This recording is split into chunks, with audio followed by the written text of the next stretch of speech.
আসসালামু আলাইকুম, hello everyone. Meher's স্পেশালের নতুন ব্লগে আপনাদের সবাইকে জানাচ্ছি অনেক ওয়ার্ম ওয়েলকাম। লাস্ট ভিডিওতে আমরা সকাল সকাল নাস্তা করে বেরিয়ে পড়েছিলাম বাসে।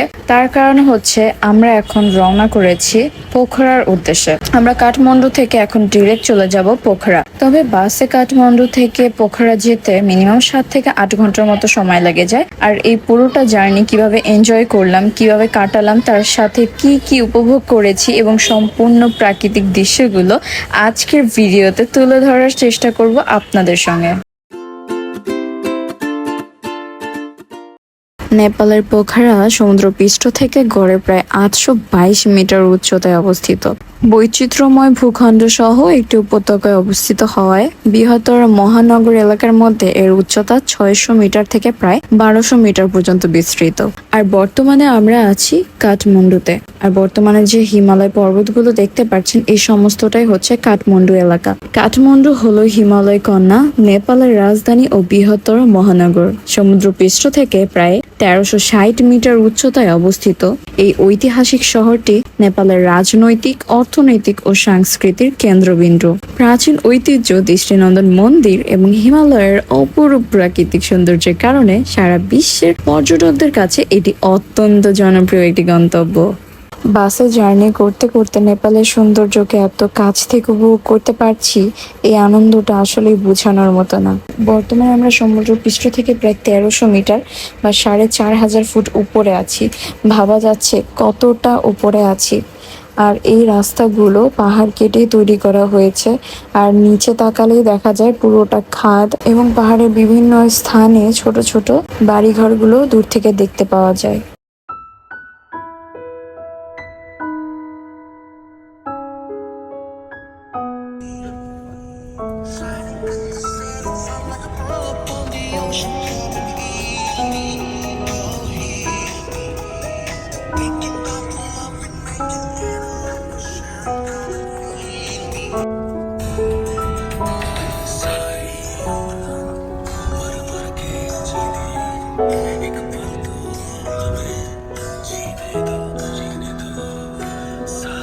নেপাল এমনিতে একটি শীত প্রধান দেশ, তবে এর বিভিন্ন এলাকায় কিন্তু বরফ পড়ে, স্নোফল হয়।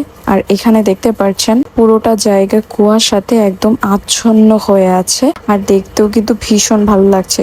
তবে কাঠমান্ডু থেকে পোখরা যাওয়ার পথে কিন্তু এরকম ছোট বড় অনেক ওয়াটারফল বা ঝর্ণার দেখা পেয়েছি আমরা।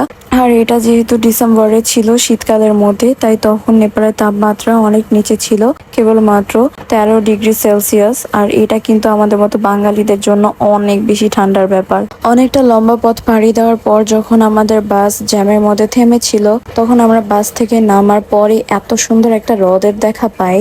আর হ্রদের পানি ভীষণ সুন্দর আর স্বচ্ছ ছিল।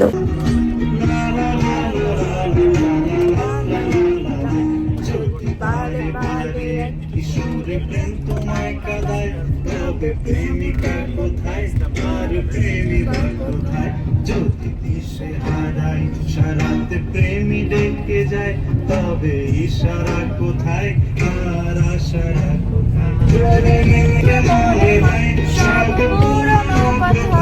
যদি চায় গাবিতে জমে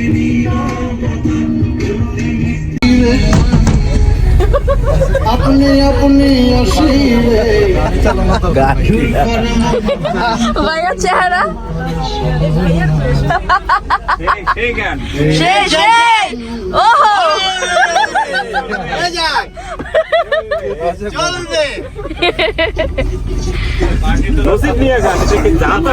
বললো বাউল গান দিতে, বাউল গান শুনতে যাচ্ছে।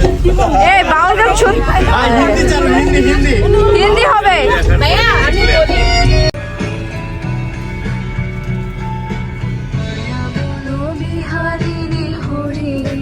গহন স্বপন সঞ্চারী, কেন তারে ধরিবারে করি কারণ মায়া বন বিহারী। কাঠমান্ডু এবং পোখরার মধ্যবর্তী এলাকাটি নেপালের পৃথি হাইওয়ে বরাবর অবস্থিত।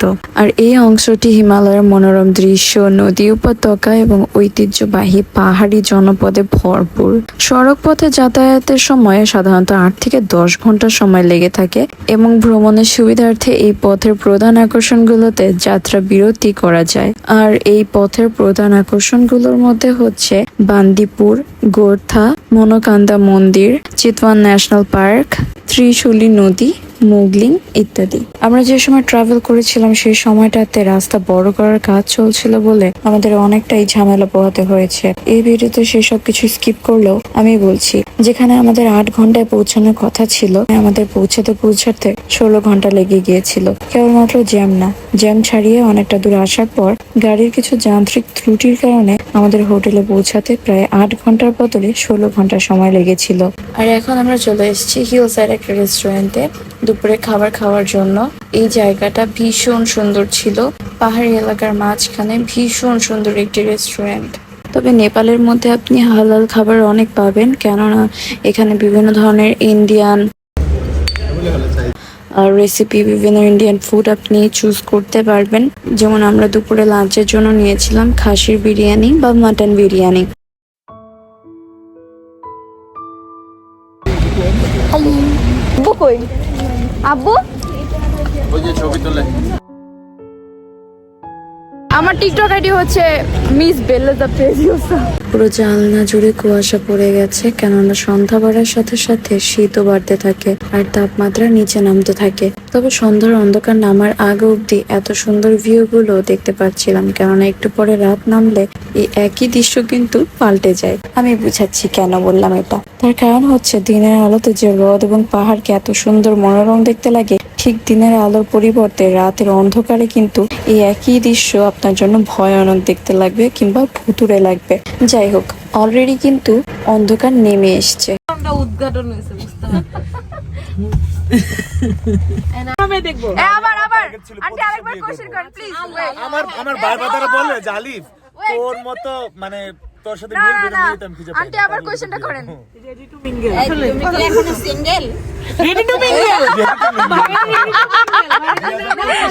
এই যে 25টা শেষ হতে আর বেশি দিন কিন্তু নেই। একটা নেট কাজ করে একটা দাঁত ধরে। আমাকে যারাই বলে সবাই বলে মানে পরিচিত, আমি বলছি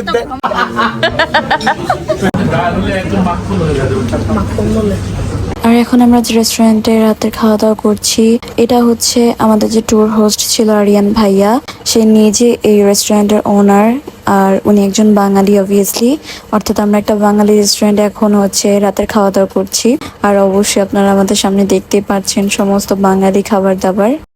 আর এখন আমরা রাতের খাওয়া দাওয়া শেষ করে সবাই আবার বাসে ফিরছি, কারণ আর কিছুক্ষণের মধ্যে আমরা পৌঁছে যাব আমাদের গন্তব্যে। আর আমরা অলরেডি আমাদের গন্তব্যে চলে এসেছি আর সবাই নিজ নিজ লাগেজ বুঝে নিচ্ছে।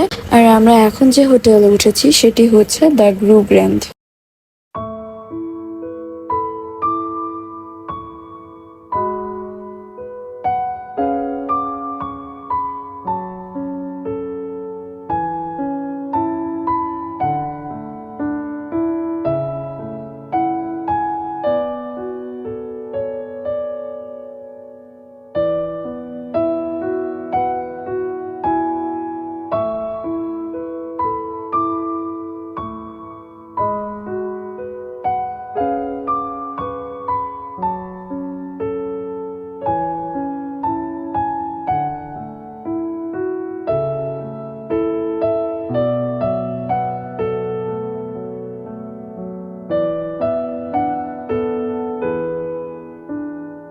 আর আমাদের রুম হচ্ছে 4 তলার 401 নম্বর রুম। একটা বেড, এখানে কিছু নাই, এখানে ডাবল বেড, অবভিয়াসলি এটা আমার। সত্যি কথা বলতে আমার এই রুমটা খুব পছন্দ হয়েছে, আর বিশেষ করে এই বেডের সাইডে থাকা এই কিউট লাইট গুলো, যেখানে ছোট্ট সুন্দর একটি গোলাপ ফুল আছে। হ্যালো, এই বেলকনি, ওয়াও।